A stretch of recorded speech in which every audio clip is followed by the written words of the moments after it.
Well, Felix Morka, National Publicity Secretary of the APC All Progressives Congress, he joins me now live from our Lagos studio. Glad to have you join me, Felix, MPS. Glad to have you.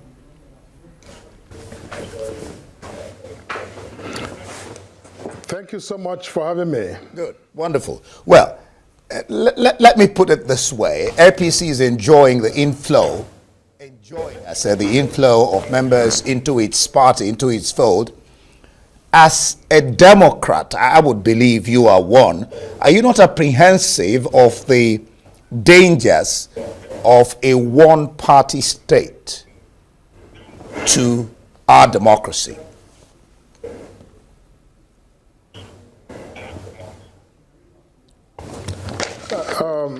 No, I have no concern whatsoever about that, because nothing that has happened in our country with people leaving their party, whether it's the PDP or the Labour Party or the ADC, to join the APC, there's nothing about that that begins to threaten our democracy or that suggests that our country is sliding into a one-party system. No, we're not. People are simply exercising their democratic freedom to choose amongst competing party alternatives, and they're choosing our party. You see, I think it's actually a bit disingenuous for people to suggest that because, governors or political actors or, even Nigerians decide to come into APC, what would you have them do? Would you have them just not exercise their liberty? Or will you have the APC become, a gatekeeper and decide for itself those who come and those who don't come? What would you have? You see, democracy is what it is, and it's a system of freedoms, liberty of people to make decisions for themselves, and that's what you're saying. So I don't think it's fair or even, permissible for anyone to circumscribe democracy and try to limit the freedom that people have to choose, for themselves and make decisions for themselves. So I think we are very excited about what's going on. Look, that people join APC doesn't mean, that, we have a one-party system. To institute a one-party system in a country requires a lot of deliberateness. It requires even, a review, drastic amendments to the constitution of the country. So I don't think we should joke with this lightly because people, move into APC, therefore we have a specter of a one-party state. I don't agree. That's not the case. All right. Well, if the tables were turned and you are in the opposition, what would be your attitude to these defections? I'm just wondering its implications, and then of course, in quite some quarters, I listen to discussions, you read, fingers are being pointed at the ruling party, your party, of employing what they have called coercion and state apparatus to engineer these defections, particularly those of the governors.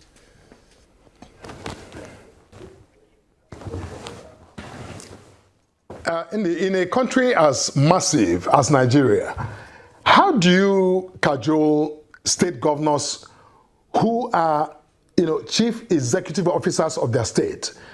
How do you cajole governors? Governors are about the most privileged group of people we have in our country as in other democracies. These are people who were elected to office by their people, who bear the mandate of their constituents to govern their states. How do you cajole them? What do you tell a governor to cajole him?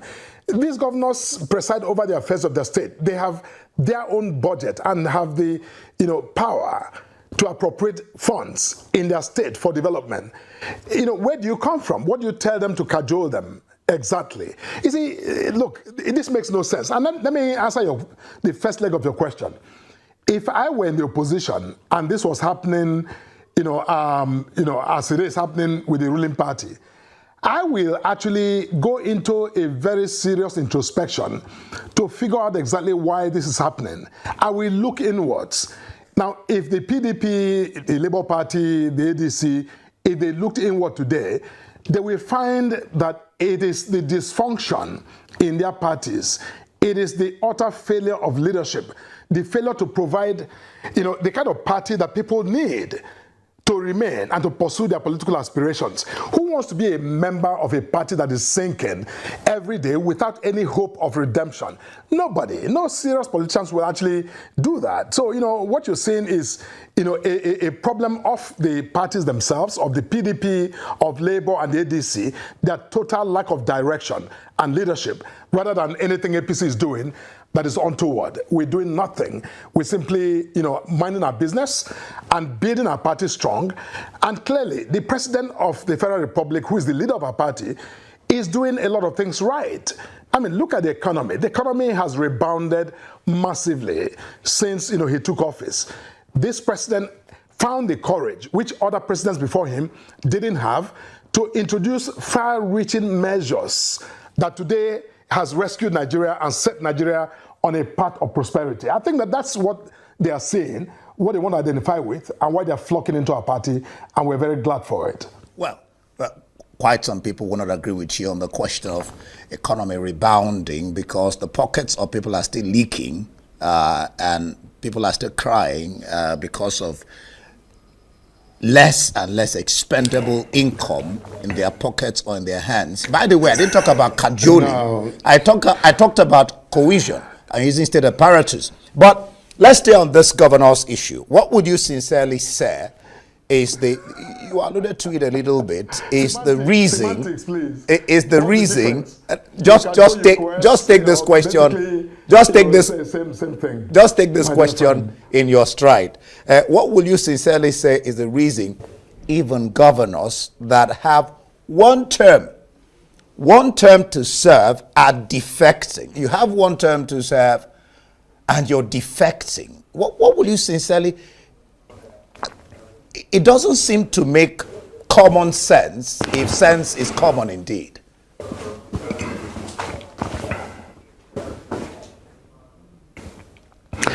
Look, a governor is a governor, whether of first term or second term.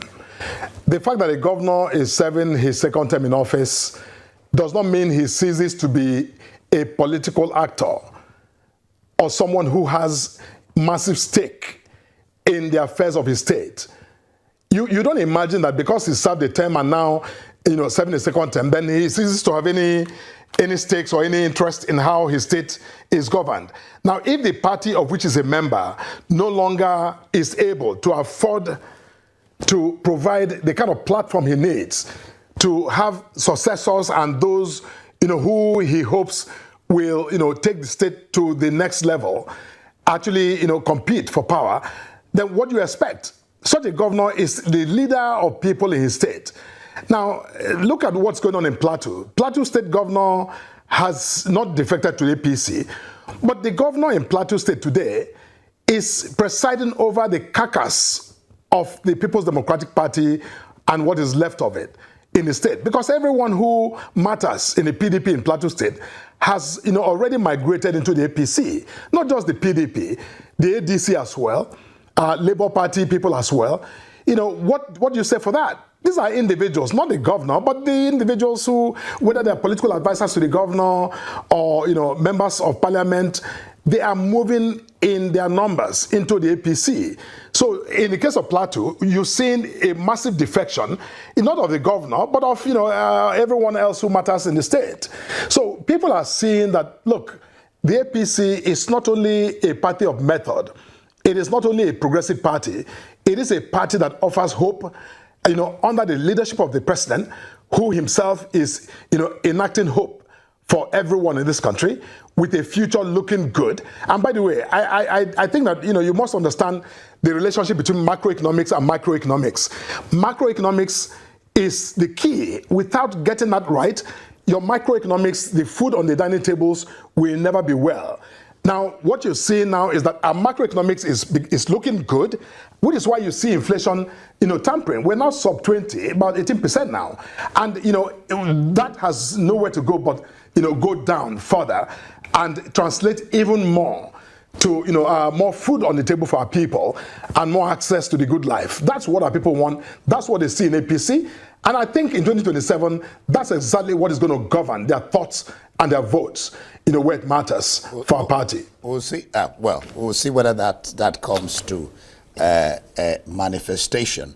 Now that you've mentioned Plateau State, I wanted to ask a different question. I'll come back to it. But now that you've talked about you've talked about Plateau State. Yes, I'm correct. Moftwang.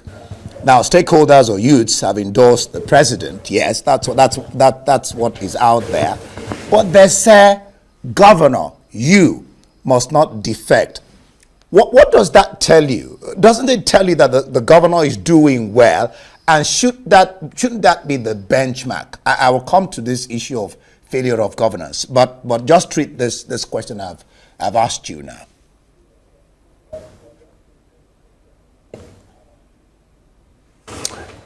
No, I'm sure you're referring to the meeting that happened yesterday, I believe it was, in Plateau, where Mr. President received the endorsement at the highest level of, members of our party in Plateau State.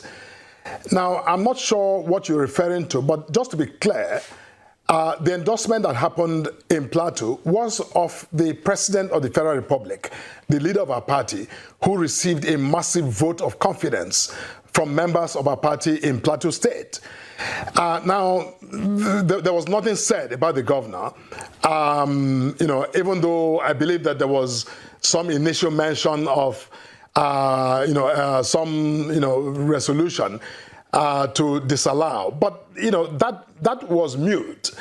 That was never discussed or put to any kind of vote.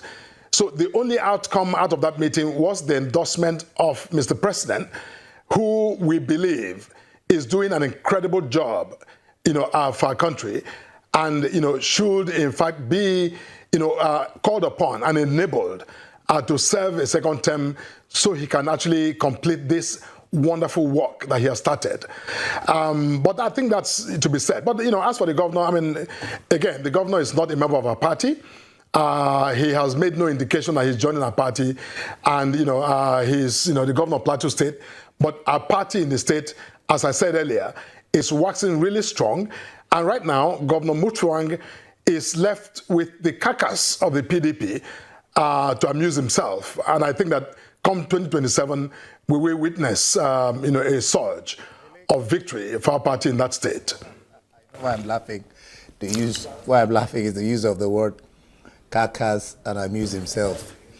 Playing with words there. It's interesting hearing you say that. Okay, well, the question of defections and all that, people are wondering, is this not really a failure of governance on the part of politicians like you and the rest, and the parties in general, including the APC government? Because let's face it, if you serve your people creditably well, why should you be afraid? Why should you want to defect? Your good work should speak for you. People should be able to vote for you based on your capability, what you have done, how you have improved the lives of the people. So isn't this a question really of failure of governance of our politicians and the parties we have, including your own party, APC?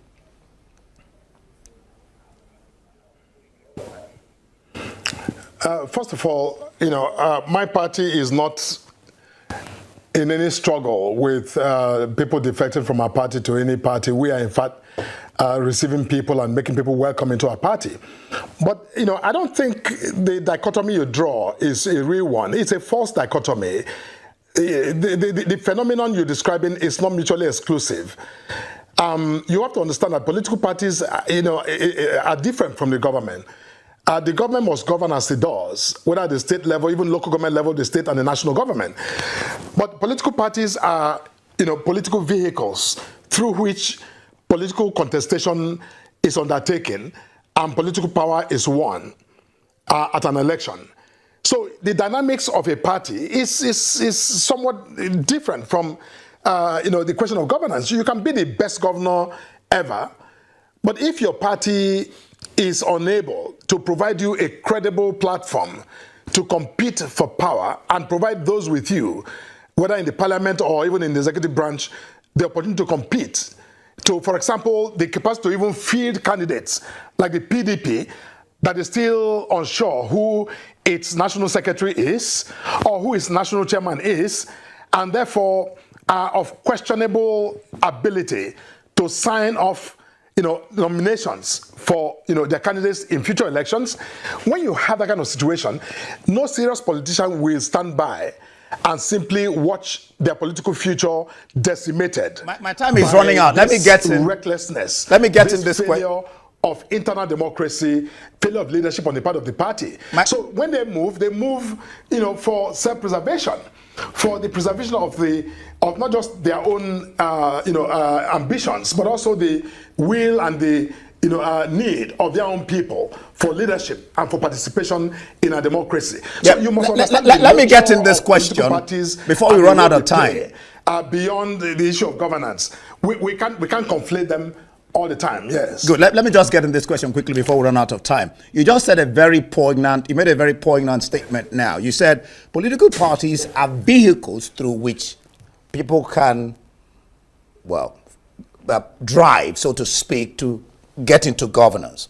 This question of defection, isn't it high time that our laws begin to tinker with it? Because, for example, Governor of Delta State, Oberowori, through the vehicle of PDP, became a governor.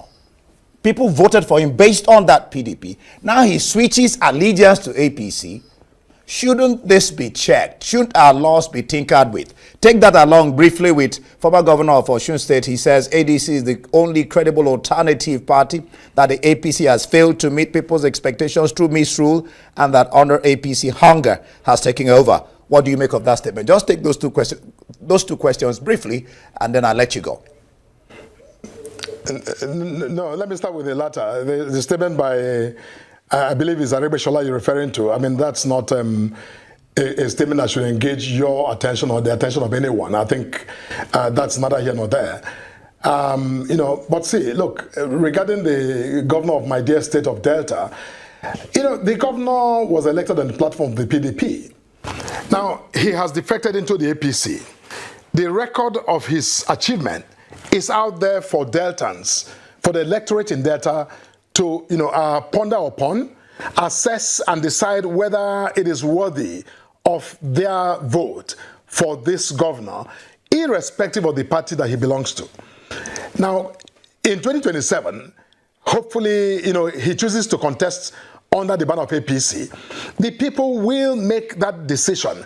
But, he is the governor today, and he has every opportunity, like he's done in the last 2 years, going forward into the remainder of his term, to continue to do what he's doing, to govern and to govern effectively, and to continue to endear himself to the people. So I don't think in 2027 the question will be whether or not, okay, he's no longer of the PDP, therefore we lose favor. I doubt that. That's not likely to happen, because the record will speak for itself, and his work, I think we precede him in his campaign for re-election in 2027. So the relationships are quite clear. All right. It's about governance is governance, party politics is party politics. Yes, they are related, but they are very distinct phenomena. All right. Actually. Always interesting discussing with you, Felix Morka, the National Publicity Secretary of the ruling party, APC. Thanks for joining us live here on Newsnight.